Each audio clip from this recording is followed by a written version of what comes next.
சின்ன சேனலுக்கு எதாக இருந்தாலும் அது கொஞ்சம் ஆதரவு கொடுங்க. உங்கள் பொண்ணான கையை கொண்டு அந்த பெல்லில் தட்டிடுங்க. வெல்கம் டு கஞ்சசோறு சேனல். நம்ம சேனலில் இன்றைக்கி என்ன வீடியோ பார்க்க போகிறோன்னா, ஒரு முக்கியமான கோயில் ஸ்தலத்தை பற்றி தான் பார்க்க போகிறோம். குழந்தை பேர் இல்லாமல் இருக்கிறவங்க இந்த கோயிலுக்கு போயிட்டு வந்து வழிபட்டு வந்தால் கண்டிப்பாக குழந்தை பேர் கிடைக்கும் அப்படிங்கிறது தான் இந்த கோயிலோட சிறப்பம்சம். இந்த கோயில் எங்கே அமைஞ்சிருக்கு அப்படின்னு பார்த்தீங்கன்னா, கும்பகோணத்துலேருந்து பாபநாசத்துலேருந்து ஒரு 6 கிலோமீட்டர் தூரத்தில் திருக்கருக்காவூர் அப்படிங்கிற ஊரில் தான் இந்த கோயில் அமைஞ்சிருக்கு. இந்த கோயிலை நீங்கள் ஈஸியாக ஆக்சஸ் பண்ண உங்களுக்கு ப்ரைவேட் வெஹிக்கிளில் வர்றது தான் பெஸ்ட்டு. ஏன்னா பாபநாசம் வரைக்கும் உங்களுக்கு வந்து பஸ் வசதி இருக்குது. அதுக்காகட்டு இந்த கோயிலுக்கு வரணுன்னா உங்களுக்கு கொஞ்சம் பஸ் ஆக்சஸ் அந்தளவுக்கு இருக்காது. அது மட்டும் இல்லாமல் இந்த கோயிலில் வழிபட்டு அதுக்கப்புறம் இங்கேருந்து 27 கிலோமீட்டரில் இருக்க கருவலஞ்சேரி அப்படிங்கிற ஊரில் இன்னொரு கோயில் இருக்குது. ஸோ அந்த கோயிலும் வழிபடணும் அப்படிங்கிறது தான் இதோட ஐதீகம். இந்த கோயிலோட வரலாறு என்ன அப்படிங்கிறத பார்த்தோன்னா, கௌதமர் கார்கேயர் என்ற 2 முனிவர்கள் வந்து என்ன பண்ணுறாங்கன்னா தவம் புரிஞ்சிக்கிட்டு இருக்காங்க. வேதிகையும் அவங்களோட கணவரும் வந்து அவங்களுக்கு பணிவிடை செஞ்சு இது மாதிரி எங்களுக்கு மகப்பேறு இல்லை அப்படிங்கிறத தெரிவிக்கிறாங்க. உடனே அந்த 2 முனிவர்கள் என்ன சொல்கிறாங்கன்னா, முல்லைநாதரையும் அம்பாலையும் வழிபட்டால் நீங்கள் வேண்டியது கிடைக்கும் அப்படிங்கிறத அந்த முனிவர் வந்து சொல்கிறாங்க.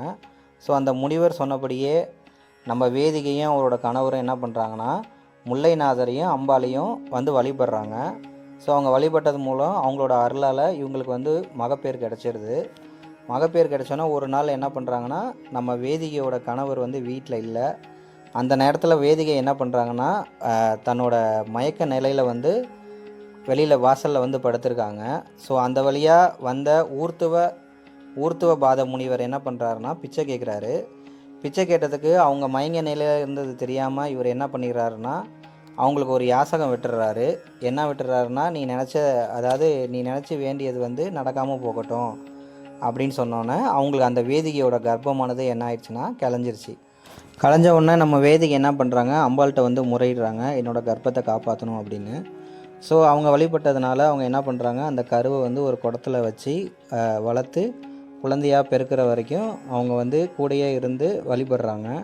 ஸோ அதனால தான் இந்த குடத்துல வச்சு கருவை காத்ததுனால தான் கருக்காத்த நாயகி அப்படிங்கிறது. இந்த கோயிலோட டைமிங் வந்து பார்த்திங்கன்னா காலையில் 6:30 மணிலேருந்து மதியம் 12 மணி வரைக்கும் ஓப்பனில் இருக்கும். ஈவினிங் வந்து பார்த்திங்கன்னா 4 மணிலேருந்து 8 மணி வரைக்கும் ஓப்பனில் இருக்கும். நீங்கள் முடிஞ்ச அளவுக்கு சீக்கிரம் ரீச் ஆகிருங்க காலையிலேயே. அப்போ தான் பக்கத்தில் இருக்க கருவலஞ்சேரி அப்படிங்கிற கோயிலையும் நீங்கள் பார்த்துட்டு ஈஸியாக ரிட்டன் ஆக முடியும். அடுத்தது வந்து பார்த்திங்கன்னா, நம்ம வெளியில் லெஃப்ட் சைடில் வந்து பார்த்திங்கன்னா ஆஃபீஸ் இருக்குது, இந்த கோயிலோட ஆஃபீஸு. இங்கே வந்து 160 ரூபா அந்த நெய் விளக்குக்கான சீட்டு வந்து தருவாங்க. அதை வாங்கிட்டோன்னா இங்கே வந்து ஒரு 11 விளக்கு தருவாங்க. அது மட்டும் இல்லாமல் நம்ம வெளியிலேருந்து வரும்போதே நம்ம அர்ச்சனை இது வந்து வாங்கிட்டு வந்துடலாம் கூட. இது வந்து பார்த்திங்கன்னா 250 ரூபா.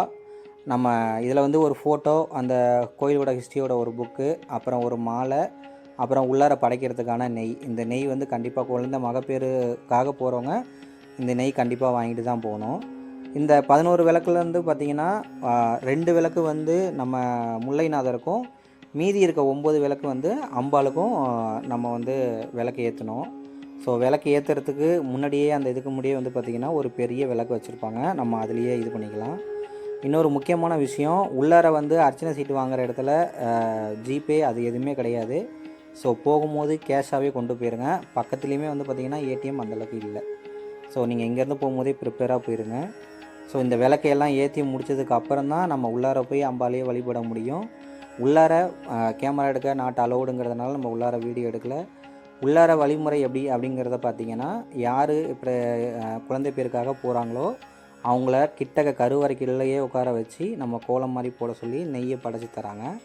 அந்த நெய்யை என்ன பண்ணணுன்னா, வெளியில் பாட்டில் நெய் இருக்கும், அதையும் நம்ம அங்கேயே வாங்கிக்கிட்டு அதை இந்த சின்ன படைச்ச நெய்யை வந்து அதில் கலந்துக்கிட்டு 48 நாள் வந்து கணவனும் மனைவியும் வந்து தொடர்ந்து நைட்டு சாப்பிட்டு வரணும். ஸோ 48 நாள் முடிஞ்சதுக்கப்புறம் கண்டிப்பாக மகப்பேறு கிடைக்கும் அப்படிங்கிறது தான் இந்த கோயிலோட வழிபாடு. குழந்தை பிறந்ததுக்கப்புறம் வந்து பார்த்திங்கன்னா தங்கத்தொட்டில் பிரார்த்தனை, துலாபாரம் பிரார்த்தனை அப்படின்ட்டுருக்கு. இந்த தங்கத்தொட்டில் பிரார்த்தனை வந்து பார்த்திங்கன்னா 550 ரூபா. நம்ம குழந்தை பிறந்ததுக்கப்புறம் கோயிலில் தங்கத்தொட்டில் இருக்கும். ஸோ அதில் நம்ம போட்டு கோயில் முழுக்க சுற்றி வரணும். துலாபாரங்கிறது இடைக்கிட நம்ம என்ன வேண்டுதல் பண்ணுறோமோ அதை பண்ணோம். இந்த கோயில் வந்து எவ்வளோ பேர் பலன் அடைஞ்சிருக்காங்க அப்படின்னு நீங்கள் தெரிஞ்சுக்கணுன்னா, கண்டிப்பாக நம்ம முன்னாடி சொல்லியிருந்த மாதிரி கருவலஞ்சேரி அப்படிங்கிற கோயிலுக்கு போயிருந்தீங்கன்னா அந்த எவ்வளோ பேர் இந்த கோயிலுக்கு வந்து பலன் அடைஞ்சிருக்காங்க அப்படிங்கிறத பார்க்கலாம். இன்கேஸ் இந்த கோயிலுக்கு நேரில் வர முடியாதவங்க நம்ம தபால் மூலியமும் இந்த கோயிலோட பிரசாதத்தை வந்து வாங்கிக்கலாம். அந்த டீட்டெயில் வந்து நான் பின்னாடி கொடுக்குறேன். அதுக்கு நீங்கள் பே பண்ணிட்டீங்கன்னா அவங்களே வந்து தபாலில் வந்து போட்டு விட்ருவாங்க.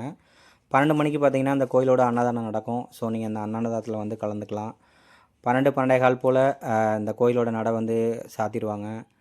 ஸோ இந்த வீடியோ உங்களுக்கு உதவுனாலும் பிறருக்கு தேவைப்படும். கண்டிப்பாக ஷேர் பண்ணி விடுங்க. நீங்களும் இந்த கோயிலில் போயிட்டு பலன் பெறுங்க. நன்றி, வணக்கம்.